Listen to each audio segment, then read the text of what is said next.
사도행전 7장 59절부터 8장 4절까지 사람들이 스데반을 돌로 칠 때에 스데반은 주 예수님 내 영혼을 받아주십시오 하고 부르짖었다. 그리고 무릎을 꿇고서 큰 소리로 주님 이 죄를 저 사람들에게 돌리지 마십시오 하고 외쳤다. 이 말을 하고 스데반은 잠들었다. 사울은 스데반이 죽임 당한 것을 마땅하게 여겼다. 그날에 예루살렘 교회에 큰 박해가 일어났다. 그래서 사도들 외에는 모두 유대 지방과 사마리아 지방으로 흩어졌다. 경건한 사람들이 스데반을 장사하고 그를 생각하여 몹시 통곡하였다. 그런데 사울은 교회를 없애려고 날뛰었다. 그는 집집마다 찾아 들어가서 남자나 여자나 가리지 않고 끌어내서 감옥에 넘겼다. 그런데 흩어진 사람들은 두루 돌아다니면서 말씀을 전하였다. 아멘. 여러분 혹시 바둑 좋아하십니까? 바둑 좋아하시는 분은 요즘 점점 줄어들고 있는 것 같아요. 제가 어릴 때만 해도 바둑 학원 이런 거 좀 다니는 친구들이 있었는데 요즘은 시간이 너무 많이 들어서 그런지 바둑 배우는 것을 별로 권하지 않는 것 같아요. 조훈현이라고 아십니까? 조련 말고 조훈현. 조훈현은 그 당시에 바둑으로 이름을 날렸던 사람입니다. 신의 경지에 이르렀다 해서 입신의 잠자는 거 말고 입신의 경지에 이르렀다 이렇게 추앙을 받았죠. 그 뒤로 대를 이은 사람이 누군지 맞습니다. 이창호. 이창호. 그 뒤로 대를 이은 사람이 이세돌. 얼마 전에 AI하고 바둑을 떠가지고 막 지고 그랬죠. 이창호 잘 모르시는 분은 그 전에 응답하라 1988에 태기 좀 어리숙한 태기가 이창호를 이렇게 연기를 한 거래요. 이창호를. 저는 대학 1학년 때 바둑을 처음 접했습니다. 배웠다기보다는 그냥 접했다 이 정도로 하는 게 맞죠. 그래서 기숙사 참 재미가 있더라고요. 처음 배우니까. 그래서 선배하고 기숙사 방에서 1부 때는 제가 우리 아이들이 있어가지고 저녁 늦게까지 이렇게 바둑을 떴다 했는데 새벽까지 바둑을 뜬 적도 있습니다. 자기나 나나 별로 바둑 알지도 못하면서 엉터리 같은 바둑을 뜨면서 얼마나 재미가 있는지. 그런 차에 가끔 이제 TV에 바둑 중계를 하지 않습니까? 대국 이렇게 결승전 하면 중계를 하면 재미가 없어요. 왜 재미가 없을까요? 그 사람하고 내하고 수준 차이가 너무 많이 나니까 설명을 옆에서 이제 화면에서 설명을 수시로 해줘도 이해가 안 되는 거예요. 제가 아는 거는 나중에 결판이 났을 때 누가 이겼나 그 정도만 알 뿐이죠. 근데 가만히 생각해 보면요, 하나님이 행하시는 일의 대부분도요 우리가 이해를 잘 못하는 것 같아요. 하나님은 높은 수준에 계시고 우리는 수준이 낮으니까 우리를 비하하는 게 아니고 현실이니까 하나님과 사람은 차이가 나잖아요. 그래서 하나님이 행하시는 일 그 순간순간에는 이해를 못하는데 나중에 지나고 나면 하나님 이런 일을 하셨구나 결과를 보고 아는 경우가 많습니다. 오늘 스데반의 순교의 이야기도 그런 맥락으로 우리가 좀 살펴보려고 합니다. 스데반은요 신약 교회에서 첫 번째로 순교한 사람입니다. 오순절 성령님이 임하셔가지고 예루살렘 교회가 크게 부흥을 하고 든든히 세워져가는 아주 분위기가 좋았습니다. 아주 좋았는데 스데반이 갑자기 순교를 하면서 찬물을 끼얹는 듯한 그런 느낌이 우리한테 옵니다. 스데반은 예루살렘 교회의 7 집사 중에 가장 탁월한 일꾼이었습니다. 스데반은 믿음과 성령이 충만한 사람이었습니다. 그래서 예루살렘 교회 안에 재정 출납 그리고 가난한 사람들에게 구제하고 음식을 나누어 주고 성도들을 돌아보고 신방하는 일에 그 일을 훌륭하게 감당을 했습니다. 여러분 예루살렘 교회는 우리가 알다시피 예수님의 12 제자가 함께 사역하는 훌륭한 교회였습니다. 열두 사도가 함께 섬기는 교회였지만 갈등과 문제가 있었죠. 그래서 그 갈등과 문제를 해결하는데 스데반이 구체적으로 이렇게 1등 공신을 한 사람이죠. 뿐만 아니라 스데반은 은혜와 능력이 충만해서 스데반을 통해서 놀라운 능력이 많이 나타났습니다. 뿐만 아니라 스데반은 말씀에 통달한 사람이었습니다.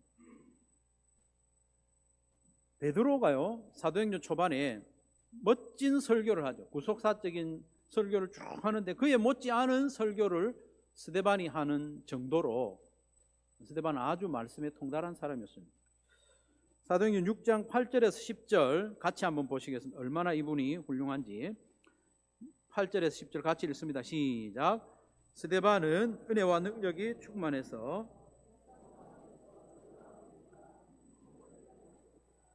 그때에 구레네 사람과 알렉산드리아 사람과 길리기아 아시아에서 온 사람으로 구성된 이른바 리버디노 회당에 소속된 사람들 가운데에서 몇 사람이 스데반과 논쟁을 벌였다. 그러나 스데반이 지혜와 성령으로 말하므로 그들은 스데반을 당해낼 수 없었다.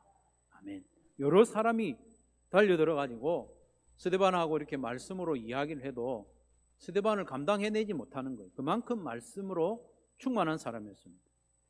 그래서 온 교회가 인정하는 일꾼이 바로 스데반이었습니다. 그래서 무슨 일이 있을 때마다 스데반을 찾는 거예요. 예루살렘 교회에서 무슨 일이 생기면 스데반 어디 갔노? 이 스데반한테 맡기면 잘할 건데 할 만큼의 사람이 스데반이었습니다.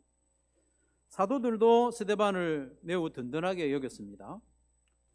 이처럼 장래가 촉망되고 앞으로 스데반이 사역하면 예루살렘 교회에 놀라운 일이 일어날 거야, 그런 기대가 되는 사람이 스데반이었는데 갑자기 순교를 합니다. 스데반이 집사로 임명을 받은 성경이 어디냐 하면 사도행전 6장이거든요.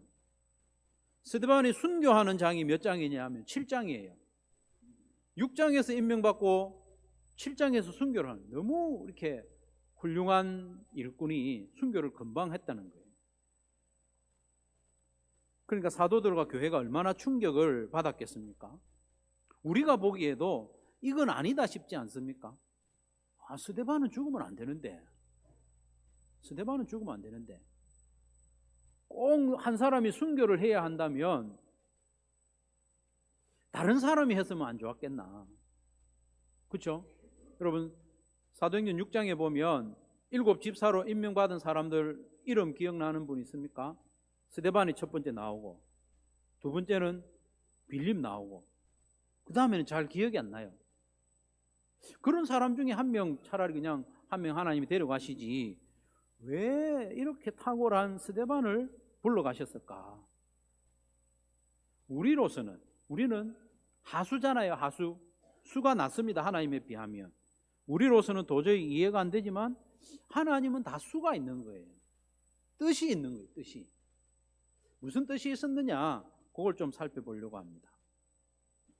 오늘 본문 7장 60절부터 8장 1절, 8장 2절에 보면 스데반의 순교는 하나님이 뭔가 착오가 있어서 일어난 일이 아니고 계획이었음을 알 수 있습니다. 하나님의 뜻이 너무 높고 오묘해서 우리가 다 이해하지 못할 뿐입니다. 7장 60절, 8장 1절, 2절 제가 한번 읽어볼 텐데요. 여러분 보시기에 요 문맥상 좀 이상하다, 자연스럽지 못한 부분이 어떤 게 있는지 한번 보세요. 제가 읽어봅니다. 60절. 그리고 무릎을 꿇고서 큰 소리로 주님, 이 죄를 저 사람들에게 돌리지 마십시오 하고 외쳤다. 이 말을 하고 스데반은 잠들었다. 1절. 사울은 스데반이 죽임 당한 것을 마땅하게 여겼다. 그날에 예루살렘 교회에 큰 박해가 일어났다. 그래서 사도들 이외에는 모두 유대 지방과 사마리아 지방으로 흩어졌다. 2절. 경건한 사람들이 스데반을 장사하고 그를 생각하여 몹시 통곡하였다. 좀 문맥이 내용상으로 조금 자연스럽지 못한 부분이 없나요? 1시간쯤 보고 있으면 답이 나오지만 시간 관계상 제가 말씀을 드리면 7장 60절 그리고 8장 2절은 스데반의 죽음과 그에 대한 장례식 이야기예요. 그렇죠? 60절은 순교하는 이야기, 8장 2절은 그를 장례식하고 심히 통곡했다는 그런 내용이잖아요. 그 중간에 1절이 끼어 있는데 1절의 내용이 좀 부자연스럽습니다. 1절의 내용이 뭐냐 하면 예루살렘 교회에 큰 박해가 일어났고 사도들 외에는 모두 유대와 사마리아 지방으로 다 흩어졌다. 그 이야기가 나와요. 1절의 내용은요, 여러분 문맥상 보면 2절 다음으로 가는 게 자연스럽습니다. 3절에 보면 사울이 교회를 핍박하는 내용이 나오잖아요. 그 내용하고 오히려 붙어 있어야 돼요. 시간적으로도 보면 장례식 다음에 핍박이 일어납니다. 장례식 다음에 성도들이 흩어집니다. 그런데 굳이 이 순교 이야기와 장례식 이야기 사이에 흩어진 이야기가 끼어져 있습니다. 이건 대단히 의도적입니다. 실수로 그런 게 아니에요. 의도적입니다. 하나님께서는 이 스데반의 죽음을 통해서 성도들을 유대 지방과 사마리아 지방으로 흩어지게 했다. 이건 우연히 일어난 잘못된 사건이 아니고 하나님이 계획적으로 하신 일이라는 것을 밝히고 있는 거예요. 이걸 누가가 기록하면서 하나님의 의도를 우리에게 보여주고 있는 겁니다. 특별히 여기서 흩어지다라는 단어가 사도행전에 3번 나오거든요. 오늘 본문에 2번 나오고 11장 19절에도 한번 나오는데 이 흩어지다라는 이 헬라어 단어가 참 중요한 단어예요. 디아스페이로라는 단어, 디아라는 전치사하고 스페이로라는 말이 붙어가지고 생성된 단어입니다. 이 단어는요, 농사 용어예요. 농사 용어. 스페이로라는 이 단어가 무슨 뜻인가 하면 씨를 뿌리다 이런 뜻이에요. 씨를 뿌리다. 아니면 씨를 심다, 모종을 심다, 스페이로라는 그런 뜻. 디아라는 이 전치사는요, 무엇을 통해서, 뭐 때문에. 가만히 보면 이 문맥하고 이게 보면요, 스데반의 순교를 통해서 뿌려졌다. 그런 의미가 여기에 들어있는 거예요. 실제로 스페이로라는 이 단어는 신약 성경에 한 50번 넘게 사용되고 있는데 똑같이 하나같이 농사적인 용어, 씨를 뿌렸다, 심었다, 그런 용도로 사용되고 있습니다. 그렇기 때문에 오늘 본문에서도요, 이 디아스페이로라는 단어는 같은 의미로 해석됩니다. 단순히 흩어졌다, 막 뿔뿔이 흩어졌다 이런 의미가 아니고 뿌려졌다는 의미예요. 뿌려졌다는 의미. 스데반의 순교와 또 교회에 대한 박해로 인해서 성도들이 유대와 사마리아로 흩어졌다는 것은 그냥 무작위로 흩어진 게 아니고 도망간 것이 아니고 뿌려졌다는 거예요. 복음의 씨앗이 뿌려진 겁니다. 스데반의 순교를 통해서 복음의 씨앗이 뿌려졌다. 스데반의 순교가 복음의 씨앗이 뿌려지는 동력으로 사용됐다. 그런 의미입니다. 그걸 이해한다면 당시 성도들이 몹시 통곡할 일만은 아닌 건 우리가 알겠죠. 우리는 그걸 압니다. 누가의 기록을 통해서 쭉 뒤에까지 아니까 스데반이 죽어도 하나님 무슨 일을 행하셨다는 걸 우리가 알기 때문에 그렇지만 당시 예루살렘 교회와 사도들은 우리가 아는 만큼 정보가 없어요. 그러니까 얼마나 통곡되겠습니까? 스데반이 있었으면 그런 마음으로 통곡을 하죠. 그렇게 뿌려진 복음의 씨앗이 유대에도 뿌려졌고 사마리아에도 뿌려졌습니다. 그런데 이제 유대의 복음이 전파되는 과정은 사도행전에서 크게 소개를 안 해요. 왜냐하면 예루살렘과 유대는 경계가 딱히 없거든요. 유대의 복음 전하는 거나 예루살렘 복음 전하는 거나 다를 바가 없어요. 그래서 구체적으로 소개를 하지 않고, 그렇지만 사마리아의 복음이 전파되는 것은 이건 구원 역사에 있어서 큰 진전이거든요. 왜냐하면 사마리아인들에게 복음 전하는 건 상상을 못해요. 그래서 오늘 본문 다음으로 5절부터 25절까지 보면 사마리아의 복음이 전파되는 것은 크게 다루고 있습니다. 부각시키고 있습니다. 왜냐하면 예루살렘 교회가 그것을 인정해 줘야 되거든요. 그래서 사마리아 사람들도 하나님의 말씀을 받았다는 소식을 듣고는 베드로와 요한을 파송해서 이게 진짜인지 확인하는 거예요. 그리고 베드로와 요한이 기도하니까 성령이 임하신 거예요. 하나님도 사마리아 교회를 인정하는 과정을 거치는 것이 오늘 본문에 이어져서 나옵니다. 그런데 더 중요한 것은 사도행전 11장 19절에서 22절에 보면 스데반의 순교가 얼마나 이 복음을 넓게 퍼뜨리게 했는지 나오고 있어요. 11장 19절에서 22절 우리 같이 한번 읽겠습니다. 시작.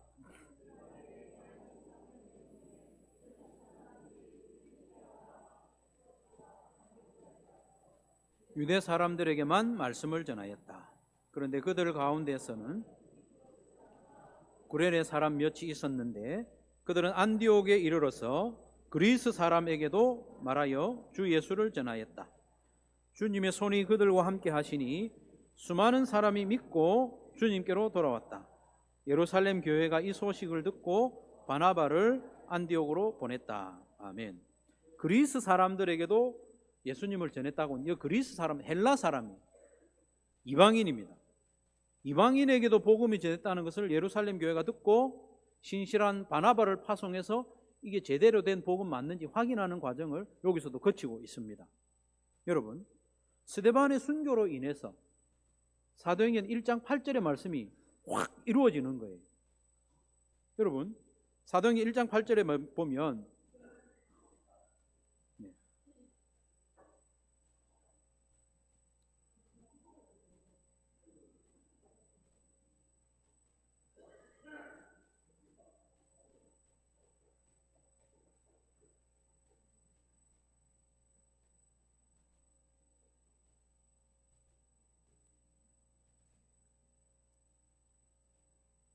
감기 또 기침 2절에 나오는데도 찬양대에서 찬양을 열심히 하고 있습니다. 이제 조금 진정이 된 것 같습니다. 이제 여기로 보십시오. 사도행전 1장 8절 말씀에 오직 성령이 너희에게 임하시면 너희가 권능을 받고 예루살렘과 온 유대와 사마리아와 땅끝까지 이르러 내 증인이 되리라 이렇게 말씀하셨죠.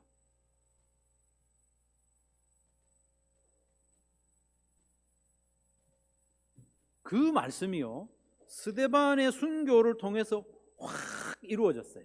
확 이루어졌어요. 유대와 사마리아와 땅끝까지 또 이방인에게까지 복음이 전파되는 일이 정말 폭발적으로 또 도약적으로 이루어졌다. 요즘 매스컴에서 자주 등장하는 용어로는 퀀텀, 점프하는 듯이 복음이 전파되었다 하는 거죠. 그러니까 이 스데반의 순교가 그냥 단순히 안타깝고 아쉽고 허망한 그런 죽음이 아니라는 걸 좀 우리는 마음이 좀 새겨야 되겠다 싶습니다. 그렇지 않습니까, 여러분? 하나님이 행하시는 일은 우리가 다 이해할 수 없습니다. 그러나 하나님은 실수를 안 하셔요. 오히려 선하고 복된 결과와 열매로 반드시 나타나게 되어 있습니다. 우리 시야가 좁기 때문에 저 멀리서 이루어지는 걸 다 알지 못하지만 하나님의 선한 뜻이 이루어집니다. 하나님의 생각은 우리의 생각보다 높습니다. 조금 높은 게 아니고 많이 높아요. 그래서 이사야가 55장 9절 말씀 이렇게 고백을 합니다. 이는 하늘이 땅보다 높음 같이 내 길은 너희의 길보다 높으며 내 생각은 너희의 생각보다 높음이니라. 아멘.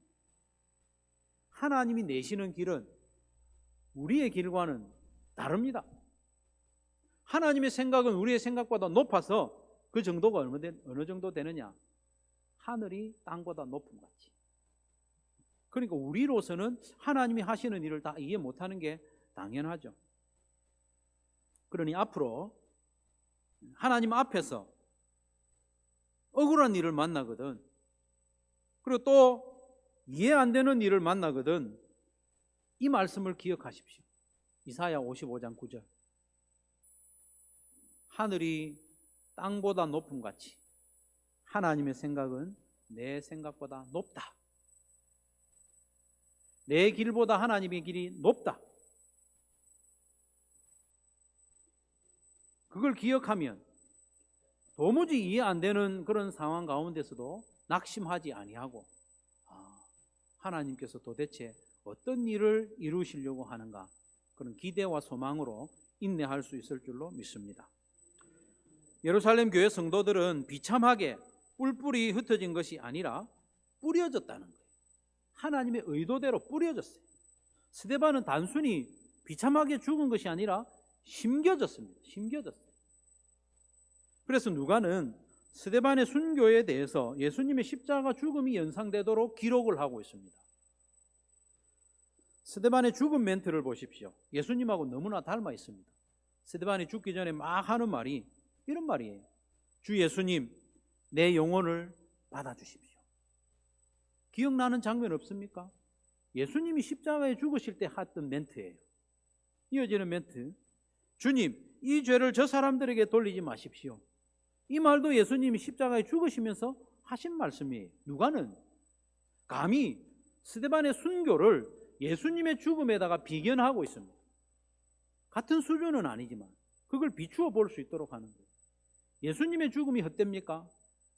예수님의 말씀대로 한 알의 밀이 땅에 떨어져 죽지 아니하면 한 알 그대로 있고 죽으면, 썩으면 많은 열매를 맺는다고 했는데, 그게 1차로 예수님의 죽음에 대해서 적용이 되었고 스데반의 죽음에 대해서도 그걸 적용시키고 있다는 겁니다. 그러니 스데반의 죽음은 그냥 단순히 죽어 없어지는 게 아니고 심어졌다는 거예요.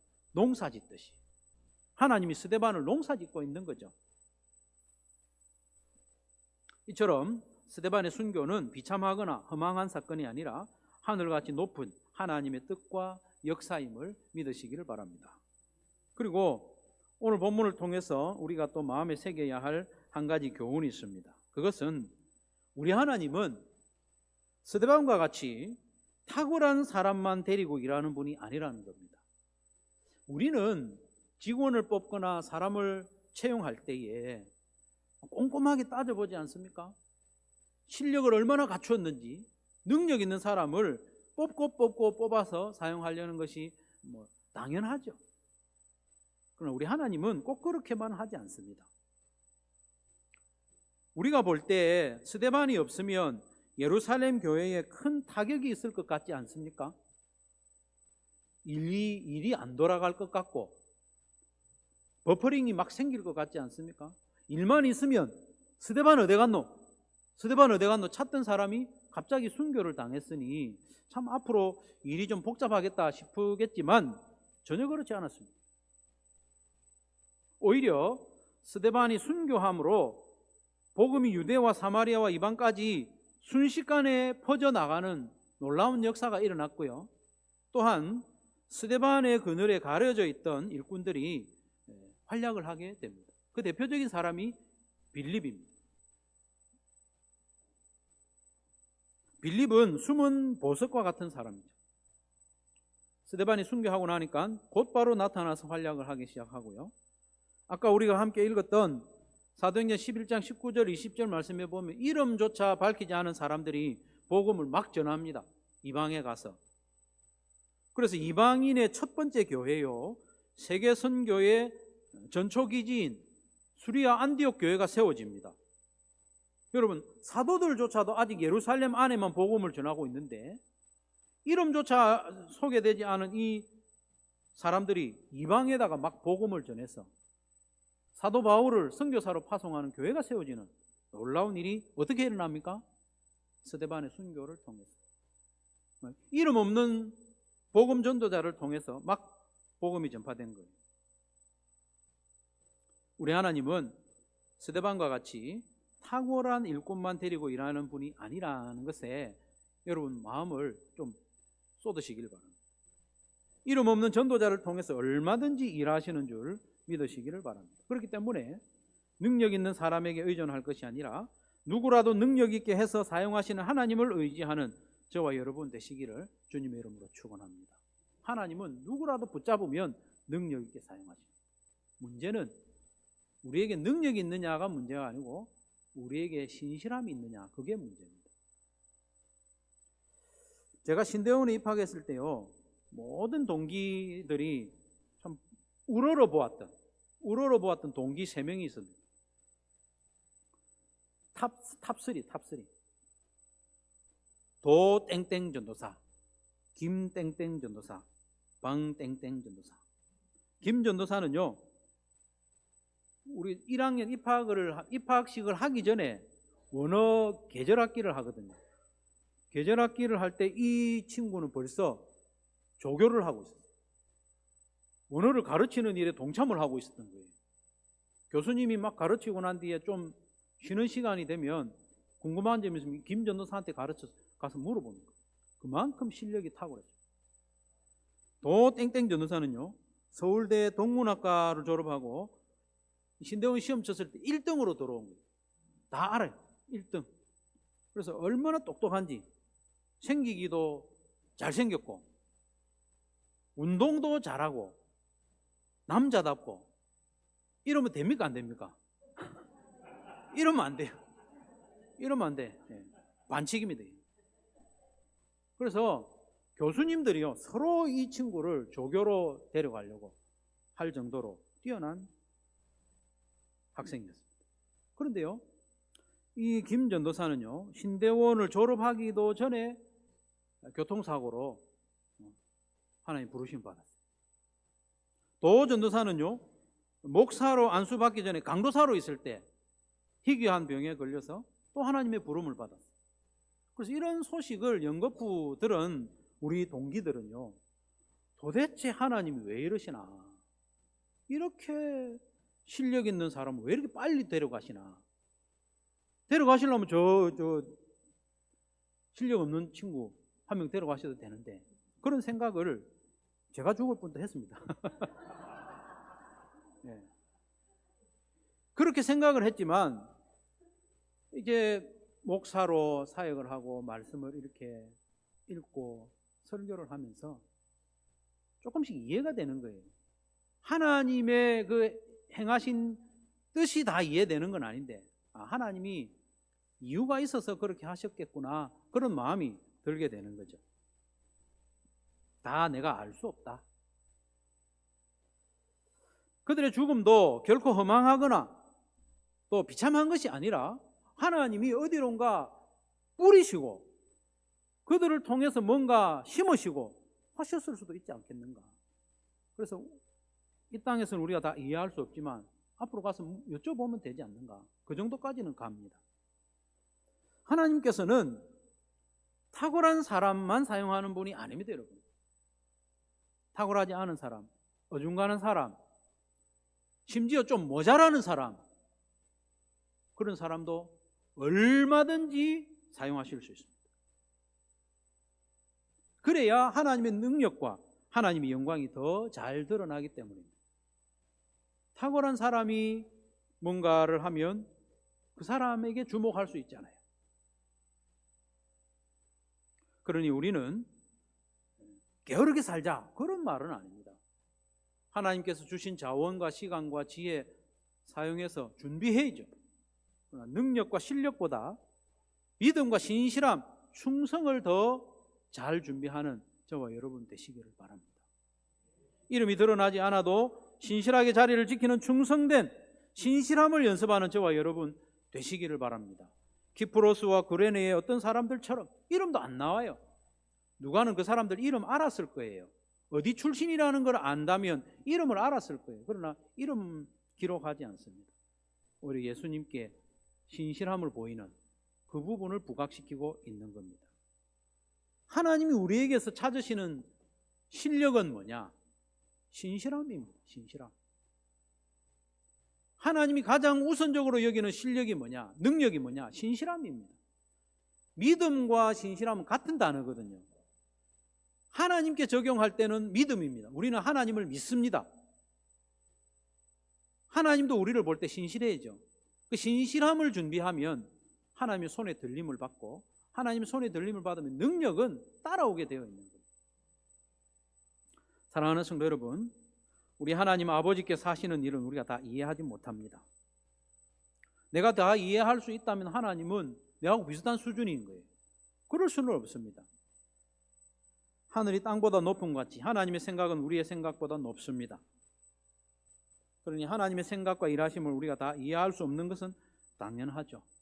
그러니 신앙생활의 여정에서 내 기대와는 전혀 다르게 흘러가더라도 혹은 너무 더디게 진행되더라도 낙심하지 말기 바랍니다. 내 삶과 사역에 내 기대에 못 미치는 열매, 빈약한 열매, 그렇더라도 이상하게 여기지 맙시다. 신실한 하나님을 바라보고 우리도 신실함을 준비합시다. 전능하시고 선하시고 우리를 사랑하시되 아들까지 내어주신 그 사랑의 하나님을 신뢰합시다. 신뢰. 하늘이 땅보다 높은 같이 우리의 생각보다 높은 생각을 가지신 하나님께서 마침내 합력하여 선을 이루시고 아름답고 귀한 열매로 맺게 하실 줄로 믿고 인내하며 신실함 보이는 저와 여러분 되시기를 주님의 이름으로 축원합니다.